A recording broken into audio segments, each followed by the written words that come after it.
বাইরে যাওয়ার মতো পরিবেশ হয়েছে? বাইরে যাওয়ার মতো পরিবেশ হয়নি। আমারে ডাক্তার কল দিল বলেই তো আসলাম। আমার ডিসি সাহেব পাঠাইছে সরাসরি। মানে যেতে চায় না? না না, এনারা বলছে আমাদের যাওয়ার মতো পরিবেশ হয়নি। না ওইরকম না, না না না না, আমি বলছি তোমার কাছে কি তথ্য আছে? না না, আপনি কি ছুটি দিয়ে দিয়েছেন? না না, ছুটি দিইনি স্যার। কেন, ছুটি কাগজ দেখেছে নাকি? স্যার আপনার কথা বলতে এখানে ছুটি দিয়ে দাও, এই ব্যাপারে তাদেরকে প্রেশার ক্রিয়েট করা হয়েছে কোনো কোনো ডাক্তারকে। প্রেশার ক্রিয়েট করলে আমাকে করবে ওরা কেউ? উনি তো মেন বলছেন বাড়ি যেতে পারবে বলে। না না, আমি সেটা জিজ্ঞাসা করলাম যেতে পারবে কিনা। এনারা বলবে কেন? এটা বসবেন তো আপনারা। আপনি নিজে দেখে বলবেন না যে এর অবস্থা কি?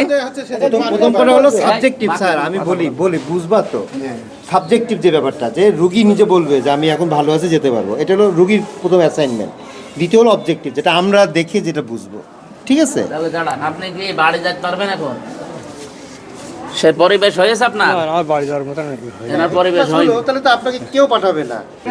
আপনি আবার বলবেন যে আমি জানতাম না। আজকে ইন্টারনি ডাক্তারদের প্রেশার ক্রিয়েট করা হয়েছে। ইন্টার্নিরা জুনিয়র ডাক্তার, তারা কি বুঝে বাবা? বলি যে আপনি করেছেন হ্যাঁ, পুরো সুস্থ হবে তারপর বাড়ি নিয়ে যাবে। আমি বলে দিলাম পুরো সুস্থ হবে তারপর বাড়ি নিয়ে যাবে।